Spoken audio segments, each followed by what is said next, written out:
Hiya kan belai Usina kan tidak Resonun Patian dia Hiya kan belai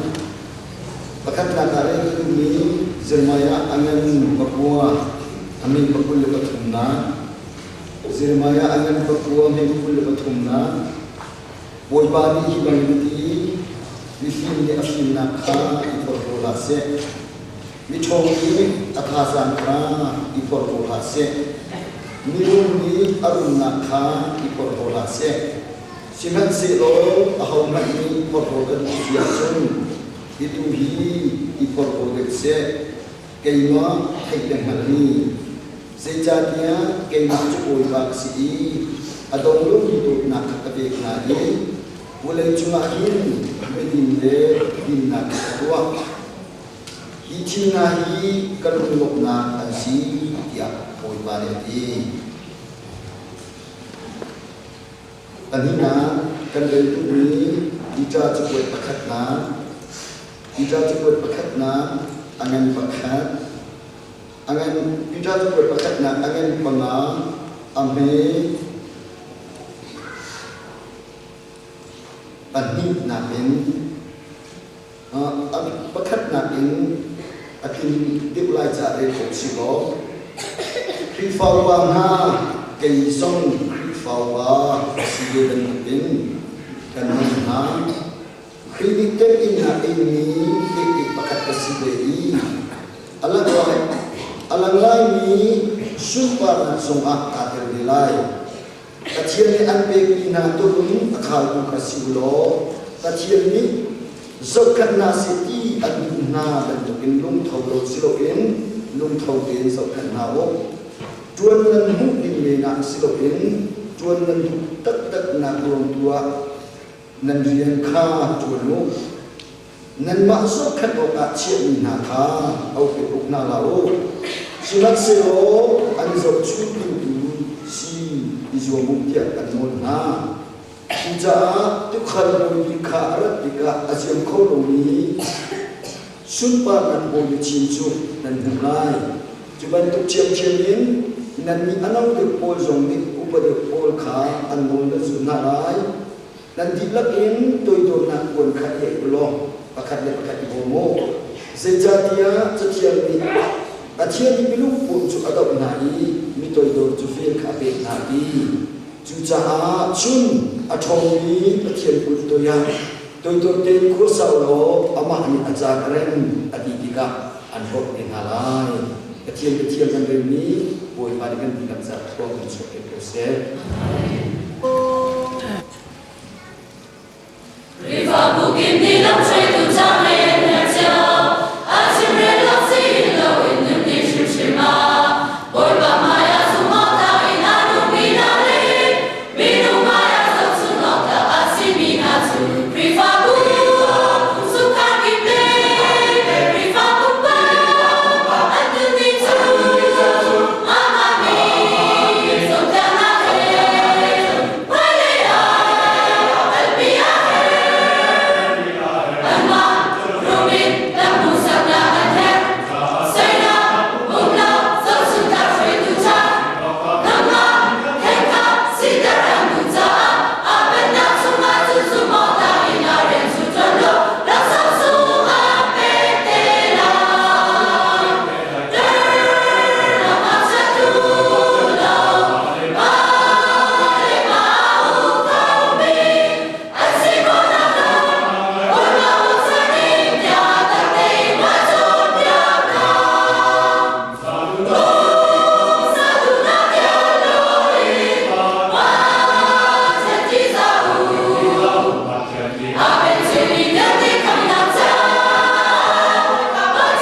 Jangan nikah ketong cacing ni rakyat naik tong cacing nak tong cacing cengca kejung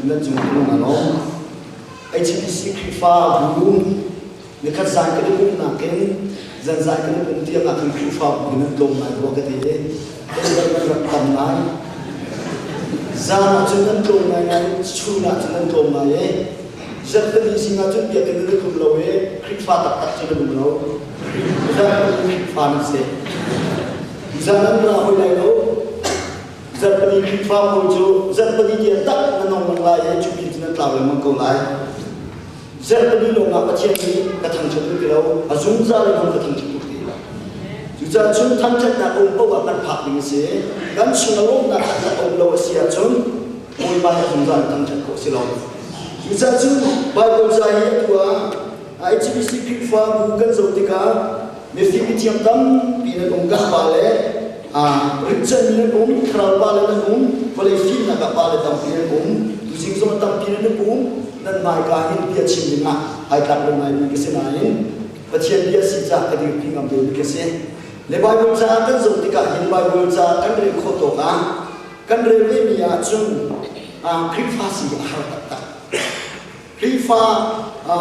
atak ni krifasi harta arom chu Bible chu kan zo tika azunza ni lo muti azunza lo nai harta chung azunza ni kha cha muti azumza kita mui harta. Mungkin Filipina cuma Filipina bali ane bali aja boleh cuma kan tuna akan belum azumza kau tiga tuna belum kau dia kena cari kau lah. Belum tengah kan fiir tusi. Azumza kita makan fiir tusi. Seman selo nilai kifa kan tuna acun. Zaman ini semua ketika bumi wancung kaya naga azat tipu nurut ni kan ni. Akan kau tu tahu. Itu satu singahin family zat asinain sendiri sinain Bible akan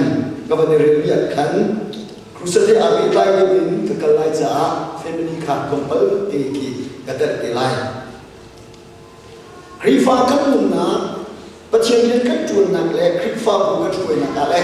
itu bukan kan tuan nak apa yang dikunci tu itu nak sekau boleh cuma film macam ni lah kalau balik ke TV nasional ni, kecil ni tuan nak le, kecil sumpah nak konten nak kahim, apa kat nak nikah, apa pilih sesuatu nak sini, apa ni nak sesuatu nak sini, apa tu nak sesuatu nak sini, tu nak lojun, kecil sumpah nak konten kecil. Juga tu singa kan faham zomasih, kan insukan zomasih. Kecil sumpah nak alat kopi cungkar, ruan tingkat tempat kau nak dengar cung. Pastor tokin nulabana, tu nak ikan tumak mangkongsi ihi, tu nak som ketunya kese. Tu nak arangan big cuci kesi kedisi hormon nasi, ruam kai nasi, ni cungcuan nasi. Ni nilai kan zotika, lain kan si abang jadi kan zotika. Lain di apa pun arwah ini pun kasi cucu saya ada alat kat siap cuna kan pahalan kan bisa pahalan cucu saya ada alat kat siap cun pekuan kan cuna le kan cuna le sakan kat nak le kan ucap nak le ciam kan tak ciam nak so ini antai suara dia falan suara alat terni kasi Sakit makan, cakai makan kan kasul siap cun kapna eti bentuk. Lafu ikan kan dan pualah zaibar eti bentuk kan sekarang. Kan finat mandi antai suara kan tidak kan setang ini teko kan fenu kan fapa kan lanteri. Anina kan lanterju mi porpopun mi yokai pun kan sini antai jalo di angkat suara dia. Mina hasilkan kerana berbuat kacau mana mina kerja tu kuma kacau acun mai kuma buat kacau na berbuat kacau na kakan fahan nak teri lain tu baikkan telo berbuat kan kiri nak mani mina tisul ada angkat kan di kan falah buat kiri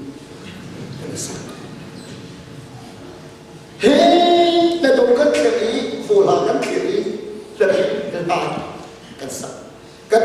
chu chekai ka phong ka ngal ka I pasal iti mo lahat chu pasal kali katito na kakak chu kakafilo na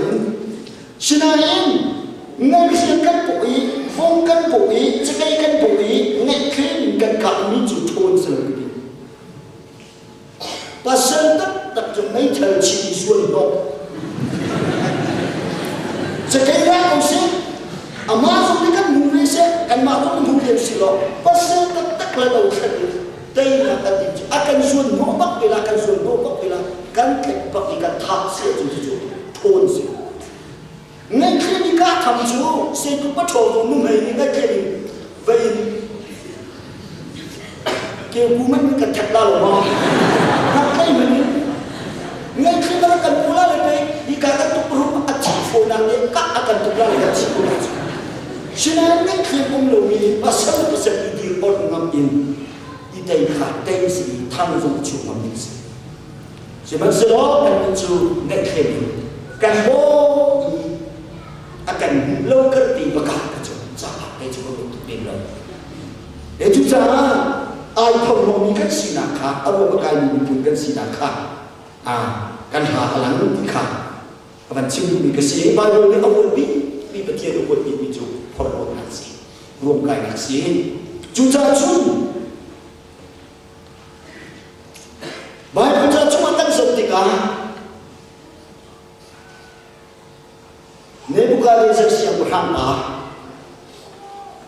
siang berangin na nakatiyan ni Asari katsua na abedi alin nga tak dipasi lian nga tukin katsua abedi rumrangin tukin atong dipasi siang berhamba tuwander inalaw tak piasakter siang berangin na tuwander tu hidan tukin inchalaw ta akasakter tu ahodak si ika angkat kau main Chú asok dia tu patian chú sunwa bek lawin opat bek lawin jumlok bek lawin joy sang lawin patian ni in dalam asok teri siang perang atau teri baju patian ni ape ni in law siang perang in aju ni boleh pakai untuk dia lok nak dia cim lawin amak thang aju kan teri ni si chú ai sunga chú ai chú ý cái liền ngân cái bằng nát cái liền ngân siapa orang itu cái mana kecil kau tuan rumah cái mana in amin kami alien ngân ni anmo dia perlu nakin ruang kaya nakin mehitu bertukin bacian di ape ni in dalam cuma ai chú ý aku orang kau ai perlu arumah Jumlah bimbo ibadah semua dia pilopin amah akan mengajuan. Jadi kan jumpa cian dia alam itu mau Nebukadnezar siang berang. Waktu cian siang berang ajuan tertulis dibantu ini calon tertulis. Jumlah bimbo cian asli cucu upah sumpah nabi ini. Sejumlah ini tu komi nama tu komi yang dari bimbo cian biasa nang adlo jah jumnung bikhan upat na be lo jah nang ba na bang nang ba thang na chu cha hi thok in hi na chung atu la ta chian na siang orang sina an su i jumnung bik na an su i minung lu put na ken ni han kha saram nu budak an ken la siang orang si kau na en van dap ti ni chin chik chek in hu pa an su la i cho tung bentuk kan kum sering hak macam lagi nanti ni mungkin bentuk asal lagi deh ngampun deh pun bentukin asal lagi ya wajuin o ni ketika coba bentukin patian o atang hijau siang perang atang hijau ni bukan siang perang cuma atung ni siang perang pi hilau la ang keloin cho tung bentukin hak macam terkauin tu sinjana kan biar patian Zaykuk ini dengan Zaykuk ini boleh agar kopi Zaykuk ini asli atiam minun nak to atlai kau tuhi kan thang cermin kan atiam minun nak pada di boy basi kan atiam sumpah bertobus Chunut na chu lai ni chunut na chu lai ni fi krik fa zakat kan si ada ni ha kan bal ni fi tham thiam tak ni na le kai tu in piat na le kai tu in chung nong ni pathian kha sama an choi kan pol lo asia chung lai ni zok chia tu in sal ben tu akan tantar khou tu ni kan biar ni kan chia si ni na thun na ki thai si an tan khou tu chia si ni na fin na ki thai si ma hin ni chu ka chia khou tu kan chia si ti tu chu ni cha na kan na ka kan ke ko ka du e mi nau dam pi song si nga na pung sa kal mai lo nan thun na ki amun lo nan tu na amun lo kan thong ko kan yen nan ko kan du ko na ki yo cha chung nong ni moi ba kha su ba ta pe lo sia chun ni na thun na ka thai si na kan na ka phan ko ko phon phon pi um lo ruam kai pi um lo na ruam kai su sia chun boi ba ni ni su na dia puna an rot ko lai di kha chim du cuma tu en abani na ka kan tham ni chu ne bu kan sa sia berapa aci ika aban chang tu pa chu ahu da si kan di sia chu bal sa sia berang si bal sa sia berang chu bacian ni ne bu kan sa sia berapa aci ika sia berang pun ve di in aban chi ni chu sia berang atuan pa ke chu asia berang sinaka Israel siang berang, Hongjun, waktu sudah siang berang, kerana tu kan macam ni apa yang nak siang berang akan tuan laktia, siang berang sinaka, boy bersinak lop nak dia cimin, macam sinak upload in, sudin nak dia tahu. Besar siang berang lain dia lop tu kete, lain tu dibilkan in mana atai semua sudah lom ni sih.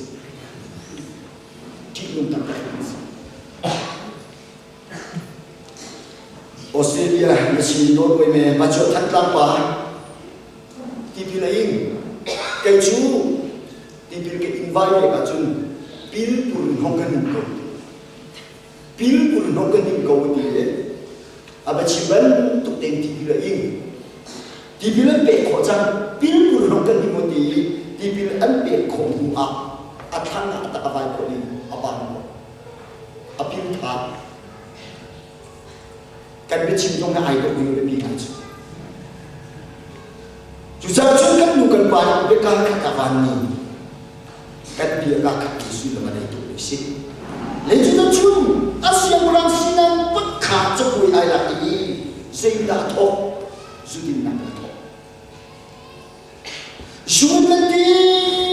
I an vet atla pe pole su an vet din di ka ai sa I ahong ri pak di ka Jerusalem biar ini awami sui saya pun saya, fala ulo kami cile ke insung kurkat atau bila kefalen kalau lampor zugen dinna. Anak jina ni anak lagi biar insui baca kau keng Jerusalem ni awami kau keng kah balser siang orang berkadijun Zudi mana apa ni? Anak jadi anak tu cuma liu jalan, anak ni anak cuma liu jalan. Acian tu ni wam jumin minum pun soalan lawin kut por in hikut pal bilong ni wam ma ca adun loi maka siang berang ni amung tiga. Allah acuma karawatan lo. Nasi miciannya di awal angin kudu. Angin kudu. Sebenarnya macam ni ada ni badenya, ada badenya ni asok I area tiga jun. Mau siap berhampa. Natu servivial di amung tu boy panik. Cuy antai jadi. Namun nami hari ini cuma ini macam cuy yang terkini di bawah. Nasiap berang sina boy cuda nak cuda dilawin, nampun lepas sina ni jangan dia boy tu kau bicara. Cuda cuda siap berang baju, baju tu apa siap berang nak cuda dilawin.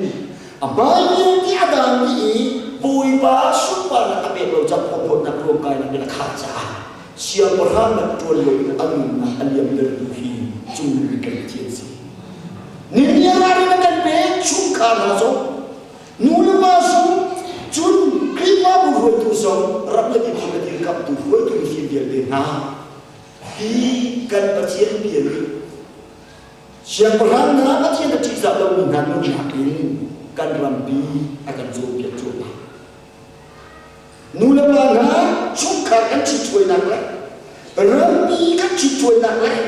bayu sini kai tu nama bayu sini krifamu arwah Tuhan le krifamu kan cicuai nak kan matang cuak nak selopin kan fakan nau le kan krifamu kan sianak ni boy pebit paling hukum nak menca cungung di tu hebat cuma coy kau Bacaan yang baik itu ilakan kau naus. Kum alna nang maksud na bulan, nabi bizong kum alna ang bulan. Bacaan kan cuma alma asia cungkan lam pihibo ada tamperlah. Kata jen suba na joko se. Cuncukan nakahin ahad dikha alam terkata dubi se. Cunung token hormon nang ruang kainakin. Akan memunculkan bacaan aduk lau jahat. Using janakan cangcatikan boy ba Yesus Kristus tôi dorun akan zobia. Tôi dorun akan zobia. Nanti cucu itu nan selai lau, nanti cucu itu nan selai lau. Akan di hormonan ruang kana tu aduh lau. Tôi dorun akan tu nan delai akan zobia. Cucu kau kadakan mu nanti siap cucu. Aduh bertukin lagi kan naka silinga akan zobia vegau dikha. Sisuni suntu nasina akan zobia dikha. Văn chim cũng thô cho biết chim chua mà ăn vào chỗ mạng nặng khen chúng ta chân xuống tu chỗ alak na ông này xuống tu hay ni ăn xuống nhiều minu mà cái ra ăn nên tuột chỗ mạng nhiều chung alak ra Jesus Christ là chung thut nặng hal ôi ba siapa orang van chỗ ini siapa orang ni dah boleh dan chung thut đi cả phong ba là cái gì Bakat di ot le achut terlo, bakat di kit le achut na pi tahong hal. Juang nang tiga chung, Yesus le thong mi chu, minu na phal mi aman ko. Simen sino katin din ni sai na fa le an tin ko be lai mo ti hai. An tin ko ko la. Chu le chin tu tak tak ni da si, sai ti ni. La ni tu dio jana free events ni ko ni. Dam pini, bacaan biaya sama dengan hal biaya batin, mun pini lah dengan sekawan itu ni. Fly kalau tu sudah kadinding ni fly pini kah, lepas tu fly hasil. Tinggi orang selam, tinggi kaya orang selam. Kadinding ni fly anting kau belam batin itu, kacci dinding wala menti kau belam batin. Katuan dinding Cina kan tuar kau belam batin kesih. Cuca tuar kau lah, dia tidak apa ini. Na fala ni ke intin ni ke chi ting ni rai ke ni ting ni rai an ting ko tak tak lah simat se lo ani or le ya tu se ani ke le ya tu se ti hi ti chut na lo pe ke mak ka ni se lo ke ma ni ka pe ko ni se lo chut na pe ko na lo ta dei tu chu va tu ni o mi ka si tu sin ka chi do mi chu Yesus man ni do azul tu na mala kai mama ni kan boy ba Yesus Kristus ni do azul tu na kan or le ani tu se ani ke le tu se ti tu na pe na do ka le lo tu kan ni chu thong ta dia kan ban chin la kan tu lo lo om ni ka he la kan ai khat na kan thong tha al ni man pe ko de wi ka khara kan ni le kan ha kan tu ni ni an lo po le kan thong ta chin an kan ngai tu lo an de bo chiang tha a pho kan ni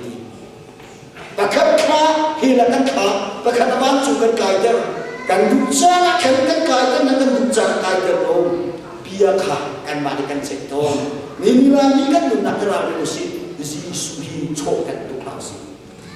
Benci nak ikan bangun slow, wan juga nak lewat akhir kan bangun slow, boy penusi,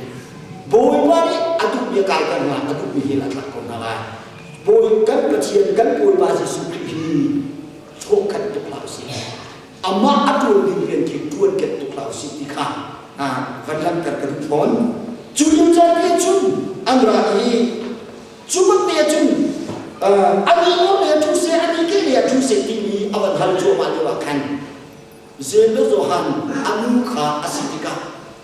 Peter Andrew James Paul Johan Paul ansi James Johan anu di cuk dak aban hal pak tak kan orang yang dia thut di aban hal tika bija kha tin thung ti Zu tu Paul kan tin thung ti le bija ka sab le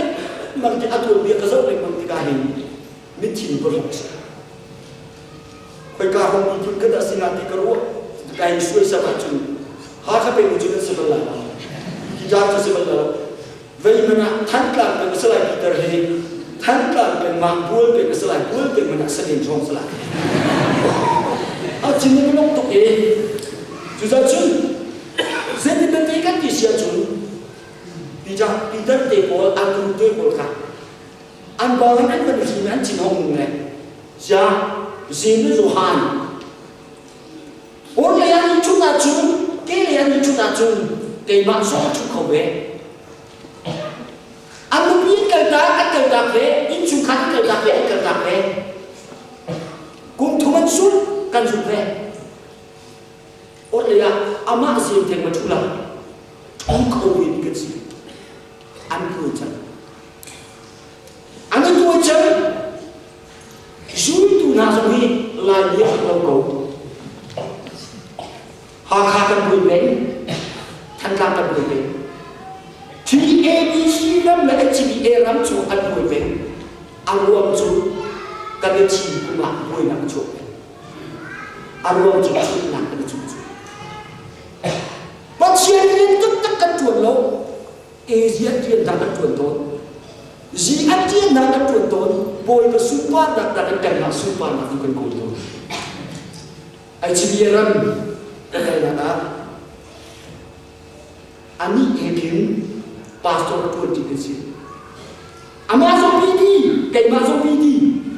Amazon Reverend, kayak Amazon Reverend. Orang muka kau sombong tuan, versi apa dia Asia nanti, kayak dia kau pastor nak kecil. Cibiran kata kau, angkat lidah cibi. Akasal kau tupa. Ni kan nama contoh ada cucu apa? ICBA ramzong, TABC ramzong, tim kum akan ada cucu mami. ACF cibo akan boleh cucu masa violent crime, TABC cucu. Semua ACF ancimi, namun isu ancimi bakal, peluang hongkai ada indikasi. Kan dipsum, nak kan diplow saya, nak kan reload di ruang. Nak kaitan kau di ruang.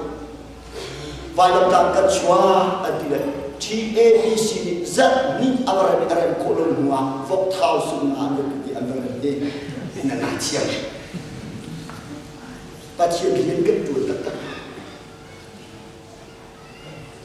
Zoom tu masa kan pa siapa? Jutu besar ini nak kan cuma amikan pa boleh kunti pun. Sampai tina ansur bila berjumpa terus.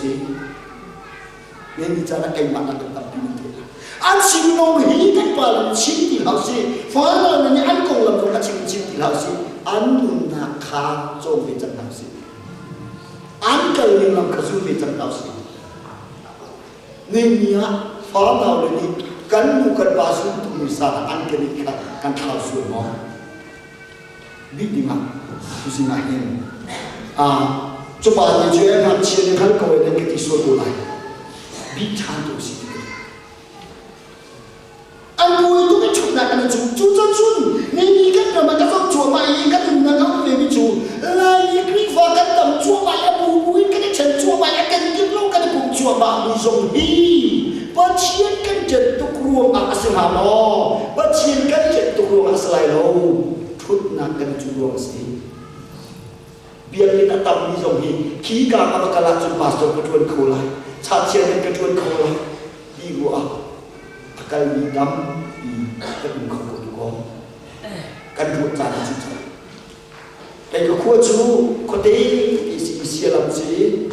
saya cakap kai. Revenue yol di kuat, se in som sering kan selalu ngam, hai tu apa tu? in som sri kan sila bunga om le bunga chulai to kala pastor panga chachian panga vice panga secretary panga assistant secretary panga treasurer panga assistant treasurer panga minoba kan tua lo som sri in som sri a chung bunga om le kan tua rian tu tu upalo des ni upajo lo ni tu lo ma cha chu si ku tu ni ba sa ni ka mo lo bian che ti si kau tham pakat nak inol chiam nak lai pakat pe iti za na lo amma so ki fa wa ke yo ni ba ba mi no pa ka tu pe atu le an ti lap te in rian tu tu upalo des le ai sa na ko ti na ka chim du ju krik fa bu ka ni chak loi ma ni ka ni tu nak lat ter tu slow ni ka ter ren lo nak lat ter tu si ko tu iki ro tapi om ki katimu dia om ni chim ni ke si le chu chu an po chu ma le wa chu zeti na ti ji su ni chu boy ba da rai an po chu ma le chu na an na chu chu ma le wa kan ji su ni tho na ni dai u ho ti la aku dalam so no na ni su tu po chu an ba ni a tho na chu hi vle chu ma hi ni film ni bisu kha boy ni chia kha ala ni ni homa boy ni chia kha ala ni ni homa a o ke na no na simet siklo kai ni chun di ke ni na pakhat na si adu bi ni chun sim tuan masal minen si adu bi ni chun sal tuan masal kay manan po pa si sukit man ni hi boleh curi karati midam pini karian tuan oh ketuan biak nasib ti o a tarano milia dia dia tuan biak oleh anuna kap o a arami baju nan po pa si sukit kasiakan itu kecil Jujur dengan tuan itu mini sai tuan masalah pakat nak sia tu mini sinum tuan masalah akan tuhi tu sing jalan akan diberikan kecil sih. Kalau mana bisa boleh cumi ni kalau bukan tuan biar nasi dia berada. Media dia tuan biar oleh ketua arami bangsi dia akan cumi ni tu sing jalan akan dunia ilahin. Tuan nak cimung pun tak awan bek ni cuma tu mak lama air terlucu anselai mito yang ada lucu coy anselai ikha sisu tu sinjana akan jadi ni asika thema boleh so na cun ama sisu simkan boy ban hati lucu akan coba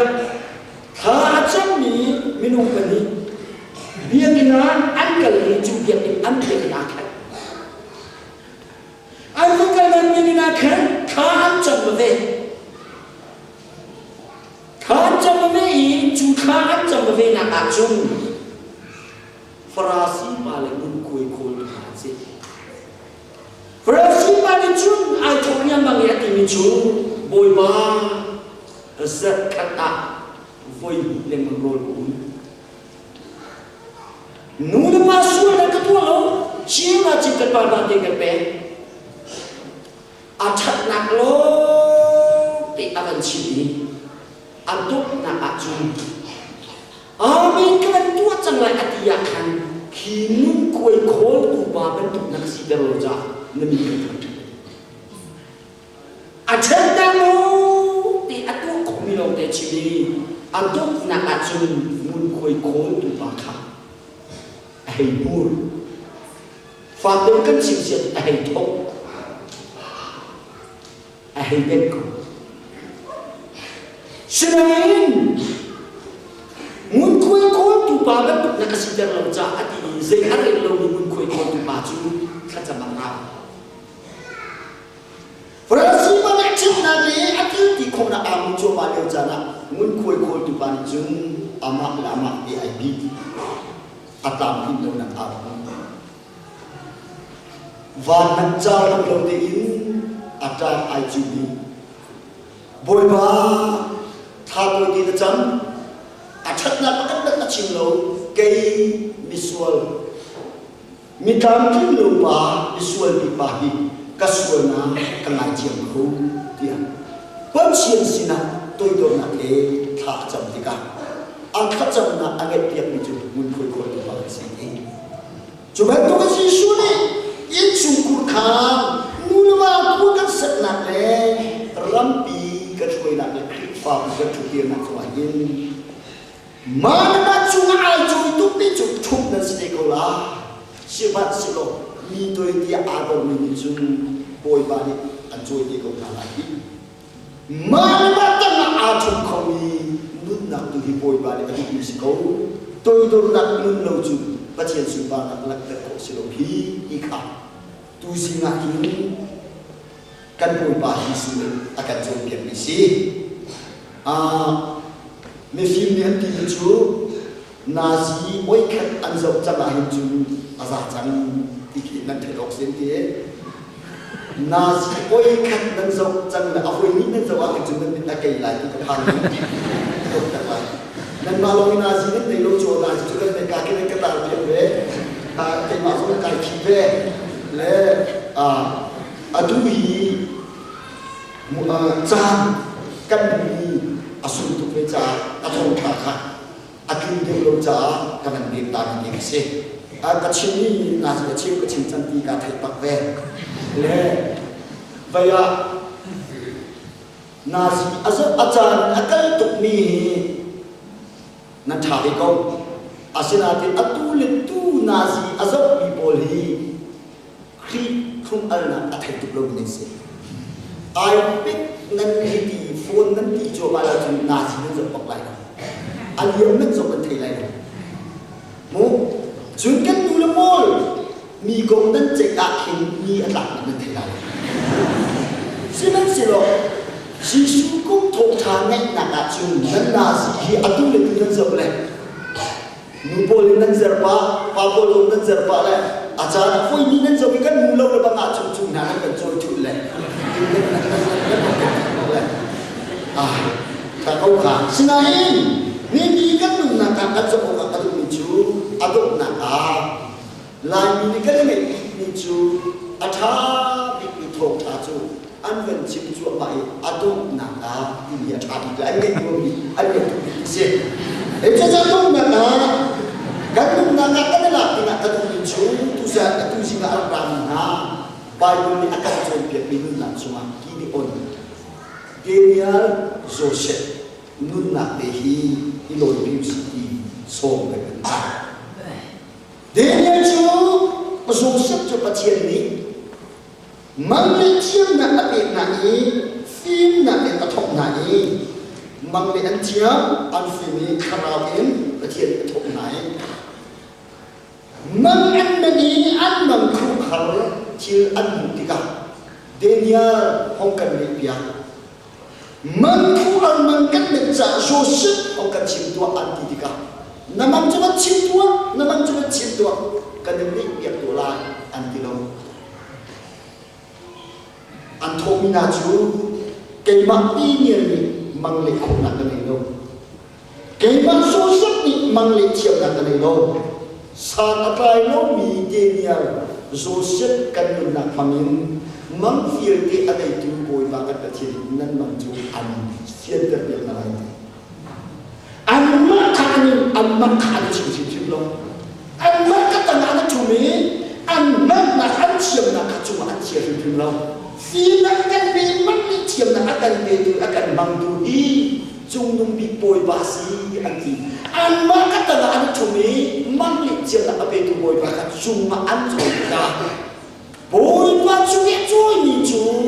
boy ba cuy ni lain an cing di nak di makong apa yang nak kan kecil si boy ba ni semua nak jauh se haleluya boy ba ni kan cuy ni si tidak kuat cu nan mana nak anak itu belum boy ba itu cuma cuy ni